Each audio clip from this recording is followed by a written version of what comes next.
Der Weg der Sehnsucht und die Leichen.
Kita lanjut ke progres dari Operation High Jump. Nah, tidak berselang lama, hanya dalam kurun waktu 40 hari. Tadi kan rencananya Operation High Jump ini kisaran 6-8 bulan ya. Ini cuman dalam kurun waktu 40 hari aja, ekspedisi terbesar Kutub Selatan, Operation High Jump, dengan membawa perlengkapan super duper, itu harus terpaksa ditarik mundur dan mengalami kerusakan parah gitu ya. Perlengkapan tempur mengalami kerusakan, dan dalam wawancaranya Admiral Byrd menyatakan keprihatinan mendalam tentang adanya serangan udara yang menghancurkan kami. Jadi Byrd bilang tiba-tiba kami itu diserang oleh serangan udara. Dan Byrd memperingatkan bahwa itu penting bagi Amerika Serikat untuk mengambil tindakan defensif segera mungkin untuk melawan kekuatan musuh di Arktik Kutub Utara dan Antartik Kutub Selatan. Laksamana Byrd melanjutkan dengan mengatakan bahwa dia tidak mencoba untuk memperingatkan siapapun, tetapi kenyataan yang kejam adalah bahwa jika terjadi perang, Amerika Serikat dapat diserang oleh benda terbang yang memiliki kemampuan untuk bergerak dari kutub ke kutub dengan kecepatan yang luar biasa. Jadi Admiral Byrd mengatakan bahwasanya ini itu kalau misalnya pesawat mereka itu baru bisa nyebrang Samudra Atlantik, teknologi musuh yang berada di luar tembok kutub selatan itu bahkan bisa menyeberang dari kutub selatan ke kutub utara dengan kecepatan yang luar biasa. Jadi ketika itu Byrd tidak menjelaskan secara detail sebenarnya apa yang terjadi gitu ya. Jadi insiden penyerangan Operation High Jump ini menurut beberapa dokumen yang bocor pada tahun 1991, hal yang aneh terjadi hanya dalam waktu 2 hari setelah tibanya ekspedisi Admiral Byrd di pangkalan Amerika keempat. Tiba-tiba ekspedisi itu melihat cahaya yang terang di cakrawala gitu. Beberapa pasukan pelaut mengira itu adalah kapal laut gitu ya. Jadi di ujung itu ada cahaya tuh. Oh, itu paling kapal laut lah. Gitu. Mungkin dari pasukan kita lagi patroli gitu kan. Beberapa pasukan pelaut mengira itu adalah kapal laut yang lain lagi patroli. Namun anehnya cahaya itu berada di bawah lingkaran Antartika. Jadi dia tuh kayak di bawah air gitu cahayanya. Terus tidak lama kemudian cahaya itu tiba-tiba naik ke atas permukaan laut dengan sudut 45 derajat dan sangat cepat gitu ya. Tiba-tiba bus naik gitu. Cahaya tersebut seakan-akan itu memberikan kode, memberikan peringatan kepada pasukan ekspedisi Antartika gitu. Dalam kurun waktu 3 jam, karena tidak ada respon gitu ya dari pasukan si Admiral Byrd ini, tiba-tiba muncul lagi 5 cahaya tambahan dengan cepat menuju ke arah pasukan. Jadi tadinya itu cuman ada cahaya gitu ya, 1 gitu. Terus tiba-tiba datang backingan 5 cahaya gitu. Dan tiba-tiba cahaya itu bergerak cepat menuju ke arah pasukan. Seakan-akan mereka akan melakukan penyerangan kepada pasukan ekspedisi. Ya tentu tidak tinggal diam dong dengan peralatan yang super canggih yang dibawa oleh Richard E. Byrd, senjata anti pesawat dan meriam 20 mm itu ditembakkan. Namun anehnya, serangan tersebut seakan-akan nggak berguna gitu, karena pesawat yang mereka lawan itu sangat cepat gitu. Jadi seakan-akan serangan tersebut tidak berpengaruh sama sekali gitu. Browson memberi kesaksian betapa anehnya benda yang tiba-tiba muncul dari laut ini. Hal ini dikuatkan juga oleh kesaksian oleh Letnan John Sayerson, mengatakan benda tersebut keluar dari air secara vertikal dengan kecepatan yang luar biasa. Bahkan satu benda terbang tersebut bisa memutar balik antena radar karena efek kecepatannya yang luar biasa ketika melintasi kapal. Tidak hanya itu, bahkan pesawat USS Krutuk terkena tembakan sinar pancaran energi dan hancur. Jadi mereka tuh bukan menembakkan rudal, bukan peluru gitu ya. Mereka menembakkan sinar gitu, kayak sinar laser gitu. Nah, pesawat USS Krutuk ini hancur pada jarak sekitar 10 mil dari kapal torpedo USS Maddox. Menurut laporan, ini merupakan serangan pertama yang kemudian semakin hari itu semakin memburuk, sehingga ekspedisi Operation High Jump yang dipimpin oleh Admiral Richard Byrd ini hanya bisa bertahan selama 40 hari dan memutuskan untuk mundur. Letnan Ryerson tidak mengidentifikasi itu benda apa gitu ya. Dia juga tidak tahu itu sebenarnya benda apa gitu ya. Dan berikut adalah dokumentasi yang dipercaya diambil pada saat penyerangan terjadi gitu. Ya, itu bendanya yang keluar dari perairan, tembakan sengit gitu ya, di udara. Dan bahkan luar biasa kalau kita lihat dari ledakan-ledakannya ya. Ini benar-benar perang skala besar gitu. Oke, mungkin ada yang berpendapat bahwa benda itu adalah alien gitu. Ini membuktikan kalau ada alien di kutub selatan, setelah lingkaran kutub selatan gitu. Tapi berdasarkan bukti dan pengamatan yang saya lakukan pribadi, itu sebenarnya yang mereka lawan itu bukan alien gitu. Mereka hanyalah manusia biasa sama kayak kita gitu. Namun mereka telah mendapatkan the loss of ancient technology. Ya, kita akan bahas ini pada kesempatan mendatang gitu ya. Oke, pasca insiden penyerangan Operation High Jump, pada tahun 1948 Angkatan Laut Amerika Serikat memproduksi ulang. Ya, ini aneh nih. Padahal kan kejadiannya tuh udah berlalu gitu, udah lama. Tapi pada tahun 1948 Angkatan Laut itu memproduksi film dokumenter ulang tentang Operation High Jump. Kok aneh gitu ya? Padahal kejadiannya udah lewat gitu ya. Itu kan 1946 ya. 1946 ya. Kisaran udah 2 tahun yang lalu gitu. Enggak, 6 tahun yang lalu bahkan. Udah 6 tahun yang lalu, tapi setelah insiden Operation High Jump 6 tahun kemudian baru dibuat filmnya gitu. Yang jelas pasti filmnya sudah tidak ada perang gitu. 6 tahun kemudian Pak gitu. Jadi pada tahun 1948 Amerika Serikat memproduksi sebuah film dokumenter tentang Operation High Jump yang bernama The Secret Land. Film ini menunjukkan cuplikan live action dari operasi bersama dengan beberapa adegan yang dibuat ulang. Film ini memenangkan Academy Award untuk film dokumenter terbaik. Tujuannya apa bikin film ulang ya? Pasti untuk menutupi insiden yang sebenarnya terjadi gitu. Ya kalau misalnya mau buat film dokumenter ya langsung aja gitu disebarin, nggak mungkin kan masa militer melakukan ekspedisi 1, 2, 3 tapi baru dibuat film dokumenternya 6 tahun kemudian, itu pun setelah Operation High Jump gitu. Pada 8 Desember 1954 Byrd baru muncul di televisi Longinus ya, benar nggak sih? Di acara TV Longinus Chronoscope. Dia diwawancarai oleh Larry Leisure dan Kenneth Crawford tentang perjalanan Antartikanya. Dan beliau mengatakan bahwa Antartika di masa ke depan akan menjadi bagian paling penting di dunia untuk sains gitu ya. Namun mengapa harus menunggu 6 tahun untuk berbicara gitu? Kenapa harus nunggu 6 tahun baru bisa berbicara ke media gitu? Hal ini bukan tanpa alasan, karena mereka mengetahui kekuatan musuh di Antartika bukanlah tandingan mereka. Jadi mereka berencana untuk membuat perjanjian damai dengan musuh di Antartika. Hal ini bisa kita lihat pada insiden Operation Deep Freeze pada tahun 1955. Dan berikut adalah cuplikan tentang wawancara Admiral Byrd. It's time, Gene. Good evening, this is Frank Knight. May I introduce our co-editors for this edition of the Longines Chronoscope? Larry Lasser, CBS News correspondent, and Kenneth Crawford, National Affairs Editor of Newsweek magazine. Our very distinguished guest for this evening is Admiral Richard E. Byrd. The North Pole used to be a no-man's land, but these are the days when, by buying a ticket on a commercial airliner, you can fly across the North Pole and drink a cocktail at the same time. You know, only 60 or more years ago, about 35 years ago, our guest tonight found out whether there was any land north of the North American continent. He made that first discovery flight, and I must say that Admiral Byrd, our guest tonight, is not only our greatest living explorer, but he's been an inspiration to countless Americans. Admiral Byrd, you've been to both the North Pole and the South Pole. Is there any unexplored land left on this earth that might appeal to adventurous young Americans? Yes, there is. And not up around the North Pole, because it's getting crowded up there now, because they find out it's really usable, not only to live in, but militarily. But strangely enough, there's left in the world today an area as big as the United States that's never been seen by a human being. Oke, sampai sini kita stop ya. Jadi intinya Admiral Richard E. Byrd ini itu ditanya tentang ada nggak sih daerah yang belum terjelajahi gitu, yang bisa dijelajahi oleh penerus kita ke depannya gitu. Jadi Richard E. Byrd ini bilang, oh ya ada gitu, dan itu bukan di kutub utara gitu, karena kutub utara itu udah terlalu ya apalah dia bilang gitu. Dan daerah yang cukup aneh itu ada di belakang di kutub selatan gitu. Ada benua sebesar Amerika yang belum pernah dilihat oleh manusia sebelumnya gitu. Oke, sebentar ya. Richard E. Byrd ini bukan orang sembarangan gitu loh.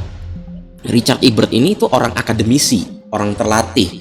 Gak mungkin dia itu bilang ada benua segede Amerika, ternyata yang dilihat itu Australia gitu kan. Ya dia udah paham lah navigasi di sini gitu. Cuman ini memang benua baru gitu. Jadi ketika dia nyebrang ini benar-benar ngeliat benua baru gitu. Dan dia juga bilang bahwasannya di luar kutub selatan itu masih ada sumber bahan baku yang sangat melimpah luar biasa gitu. Lanjut, Operation Deep Freeze ya, chapter 2. Operation Deep Freeze pada tahun 1955 sampai 56. Operation Deep Freeze ini melibatkan 40 negara. Nah, ini nih, aneh kan? Ngapa ya kan yang perang tuh Amerika gitu kan. Yang nyari gara-gara Amerika, terus tiba-tiba harus bawa 40 negara. Wadedew gitu loh. Menurut keterangan, dorongan di balik Operation Deep Freeze adalah untuk memperingati Tahun Geofisika Internasional atau IGY gitu ya, IGY gitu. Tujuan mereka adalah untuk memajukan pengetahuan dunia tentang hidrografi Antartika, sistem cuaca dan lain-lain, sehingga ini sangat penting dan harus membawa 40 negara gitu Pak. 40 negara cuman buat untuk hidrografi di Antartika gitu. Ini aneh gitu loh. Pak, dan anehnya lagi padahal IGY ya, International Geophysical Year atau IGY, bener sih IGY. Padahal IGY sendiri ya, International Geophysical Year itu baru didirikan 1 tahun setelah Operation Deep Freeze. Ya, teman-teman bisa lihat ini didirikan pada 1957 sampai 1958. Lah, Operation Deep Freeze itu dari 1955 sampai 1956. Nah, gimana ceritanya kok IGY ini jadi latar belakang mereka? Ya, cukup aneh emang. Karena yang ke sana Amerika harus datang perwakilan dari 40 negara gitu. Ya ini sih jelas perjanjian damai ya antara penduduk bumi yang berada di dalam lingkar Antartik dengan penduduk bumi di luar Antartika. Hal ini juga terbukti dengan adanya Antarctic Treaty System, perjanjian Antartika yang ditandatangani oleh 55 negara. Gimana ya? Ini Amerika loh, yang peran Amerika tapi yang bawa-bawa 40 negara. Dan perjanjian Antarctic Treaty juga ditandatangani oleh 55 negara gitu. What the hell? Nah, Operation Deep Freeze ini tidak seperti operation sebelumnya gitu ya, yang menggunakan kekuatan tempur lengkap. Nah, operasi kali ini cuma melibatkan kapal-kapal kapal-kapal pendukung aja, seperti misalnya kapal barang gitu ya. Ada USS Arnett, Wyandotte gitu. Dan itu kapal-kapal barang, Eddystone kapal pemecah es, ada kapal tanker bensin, kapal kargo laut pedagangnya. Ini kapal barang gitu loh, kapal dagang Pak, kapal perdagangan sebanyak ini ke Kutub Selatan tuh mau ngapain? Nah, jualan cendol kan nggak mungkin Pak di Kutub Selatan gitu. Ya, lanjut. Pada operasi ini Byrd itu diangkat sebagai perwira yang bertanggung jawab atas Operation Deep Freeze dan juga membersamai pembangunan pangkalan militer permanen. Ya, jadi bikin pangkalan militer permanen di Kutub Selatan gitu. Beberapa tempat ya seperti McMurdo Sound, the Bay of Whales, the South Pole ya, ini beberapa lokasi yang menjadi pangkalan militer Amerika secara permanen gitu. Yang Operation Deep Freeze ini juga menjadi awal kehadiran pangkalan militer Amerika pertama dan permanen di Antartika. Orang bikin pangkalan militer permanen Pak di tempat yang kehidupan sulit gitu. Very makes sense. Nah, sebenarnya Byrd ini masih memimpin Operation Deep Freeze 1, 2, 3. Jadi sebenarnya Operation Deep Freeze ini ada lagi tuh. Operation Deep Freeze 1, 2, 3 gitu. Namun ya balik lagi gitu, sangat sedikit informasi yang bisa kita dapat tentang apa yang mereka lakukan di sana. Dan ini adalah beberapa lokasi di mana mereka mendirikan pangkalan militer Amerika Serikat. Jadi mereka tuh bener-bener bikin ya ibarat kayak perbatasan negara gitu loh, ya kan? Kayak bikin perbatasan negara gitu sampai 8 titik gitu. Dan masing-masing titik pasti ya ada radarnya lah gitu kan. Jadi bener-bener 8 titik ini kayak nggak ada titik butanya gitu.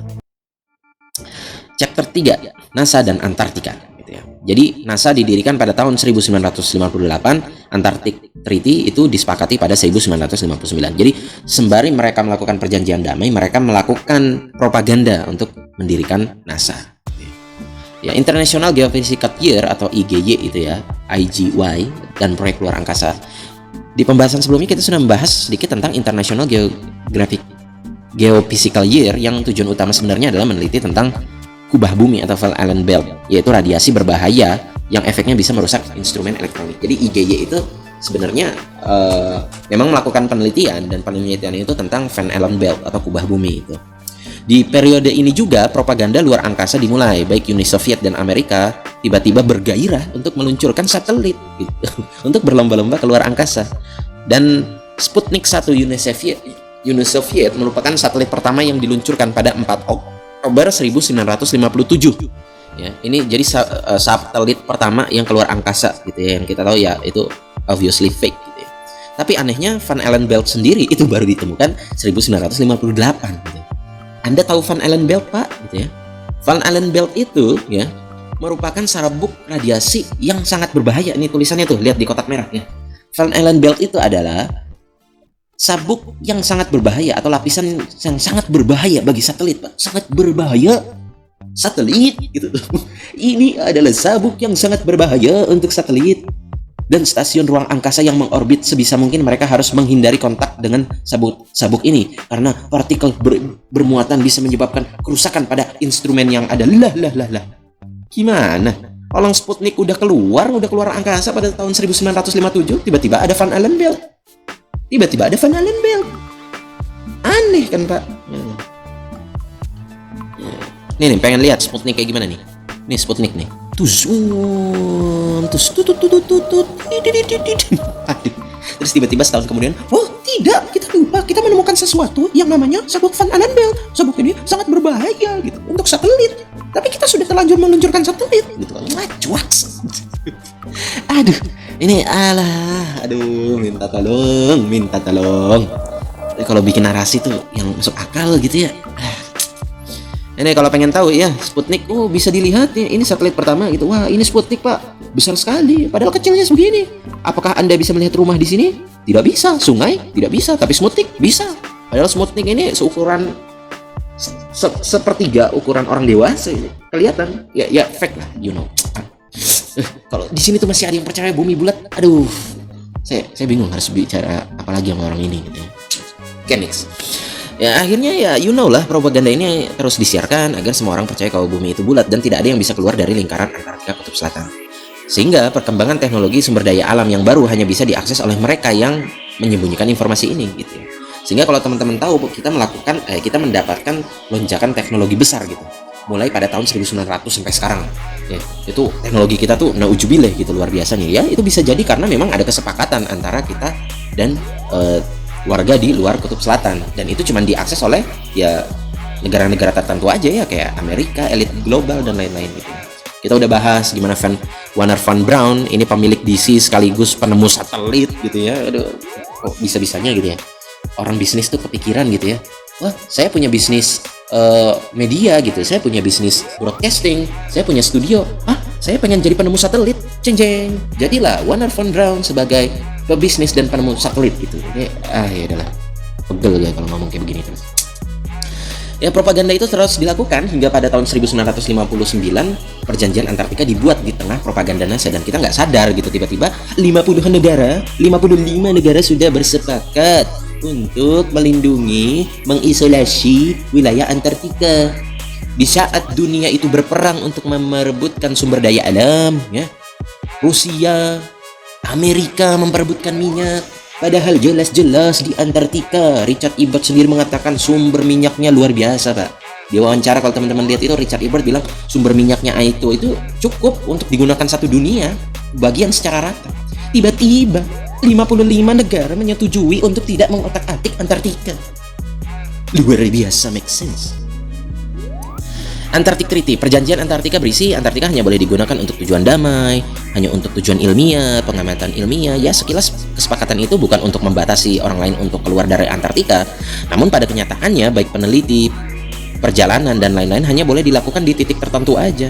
Dan alasannya kenapa mereka nggak boleh menjelajah lebih jauh? Ya karena ada pangkalan Amerika Serikat di 8 titik, maka Anda tidak boleh melewati pangkalan militer. Itu ya. Make sense-nya begitu, Pak. Kita lanjut di Operation Fishbowl. Ya, Operation Fishbowl ini adalah operation untuk meneliti tentang kubah bumi, gitu ya. Ya, lanjutan tadi tentang Van Allen Belt, gitu ya. Jadi Operation Fishbowl ini adalah serangkaian uji coba nuklir, Pak, yang diledakkan pada ketinggian pada tahun 1962 oleh Amerika Serikat. Operasi ini menggunakan 31 serangkaian ledakan uji coba nuklir, ya, di mana Amerika Serikat membom nuklir langit langit, ya saudara-saudara, langit dibom nuklir. Dengan 6 bom nuklir pada tahun 1958. Mikir nggak sih ini kurang kerjaan apa gitu? Jelas-jelas NASA katanya udah keluar angkasa, udah ke bulan, Pak. Lah langit dibom nuklir. Ada. Dan hasil dari Operation Fishbowl ini, ya kalau teman-teman lihat ya, ada 3 fenomena khusus yang menjadi catatan gitu. 1, gelombang elektromagnetik yang dihasilkan oleh ledakan nuklir di ketinggian itu lebih signifikan daripada gelombang elektromagnetik yang dihasilkan oleh ledakan nuklir dekat permukaan. Jadi mereka membandingin nih, ketika nuklir itu meledak di dekat kubah bumi, dekat Van Allen Belt dengan yang dekat daratan, itu ledakannya beda. Dan ledakannya itu memunculkan aurora. Ya, jadi ledakan itu memunculkan aurora. Dan bukan cuma satu auroranya, 2 pada saat ledakan. 1 dekat lokasi ledakan dan satunya jauh dari lokasi ledakan. Jadi misalnya kita meluncurkan bom nuklir pada titik koordinat A, tiba-tiba muncul aurora di titik koordinat A. Dan anehnya, entah kenapa di titik koordinat C juga muncul aurora. Jadi kira-kira gitu. Dan beberapa lokasi ledakan dipercaya membuat lokasi bawahnya tidak bisa dilewati oleh gelombang radio komunikasi. Ya, ini disebut dengan blackout of radio communication. Hal ini mengidentifikasikan bahwasanya ada satu lapisan kuat yang tidak tertembus di atas bumi, yang bahkan bom nuklir pun tidak bisa tembus gitu. Ini kalau teman-teman lihat ledakannya, itu menabrak sesuatu gitu. Ledakan ini mengindikasikan kayak ada air di atas gitu. Oke, mungkin sampai di sini ada yang bertanya, kenapa harus dibom nuklir untuk meneliti lapisan radiasi Van Allen Belt? Bukannya bom nuklir itu mengandung radiasi? Itu kan sama aja kayak meneliti kadar keasaman lemon dengan menambahkan air lemon. Why? Kenapa kalau untuk meneliti radiasi Van Allen Belt harus ditembakin radiasi lagi, bom nuklir? Ya kan sama aja kayak meneliti kadar keasaman air lemon dengan nambah air lemon. Why? Ya ini karena dikarenakan Van Allen Belt itu bukan lapisan radiasi, melainkan lapisan padat transparan yang memisahkan antara air di atas dan air di bawah. Oke, kita lanjutkan ceritanya. Operasi ini bertujuan untuk mengukur seberapa kuat firmamen bumi atau kubah bumi gitu ya. Ini ledakan paling tinggi itu starfish, dan pada ledakan starfish itu kayak memunculkan riak air gitu teman-teman. Ya. Kendala yang dilakukan pada operasi ini adalah sulit untuk mencapai ketinggian maksimum. Rata-rata ledakan terjadi pada 100 kilo, tapi paling tinggi itu di 400 km yang diberi nama starfish dan checkmate. Checkmate loh. Biasanya kalau orang checkmate itu untuk ngebunuh apa sih? Checkmate untuk ngebunuh raja, tapi ini checkmate untuk ngebunuh siapa? Yang di atas gitu kan. Jadi kayak mereka tuh nantang Tuhan gitu. Ledakan dari starfish dan checkmate bisa menyentuh kubah bumi, dan kita bisa melihat seakan-akan ada riak air dari hasil ledakan tersebut. Ya, ini kalau pengen lihat ledakannya.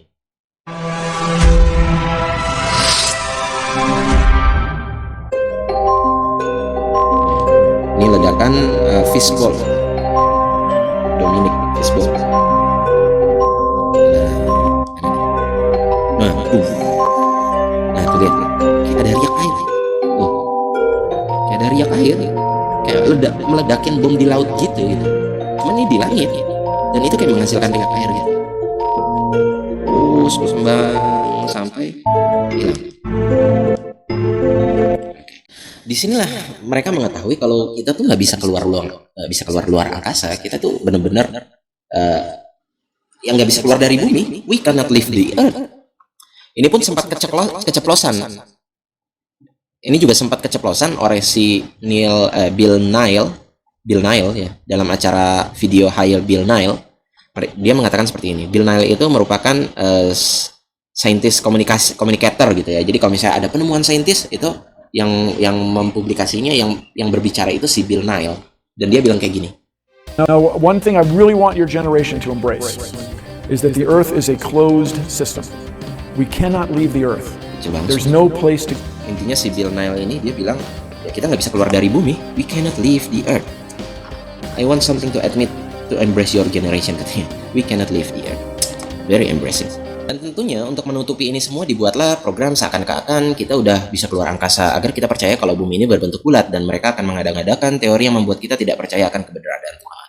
Oh, kita ini adalah debu yang muter-muter nggak karuan di luar angkasa, dan kita nggak tahu kita ini tercipta dari sebuah ledakan, dan lain sebagainya.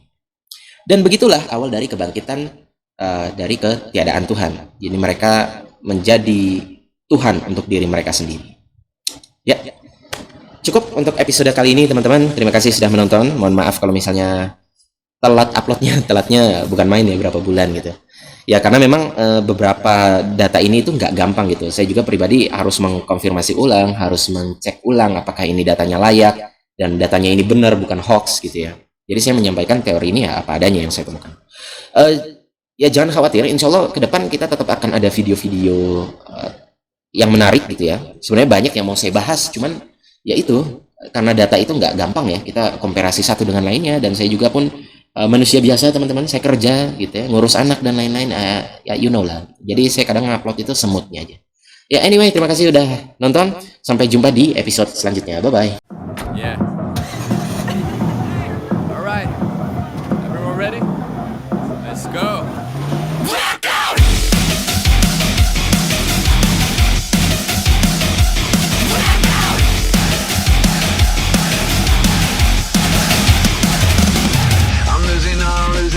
Senses. I'm giving all my affection. I'm burning up, but I'm restless. I'll never stop, never stop, never stop. I need some drug things. I need some drink.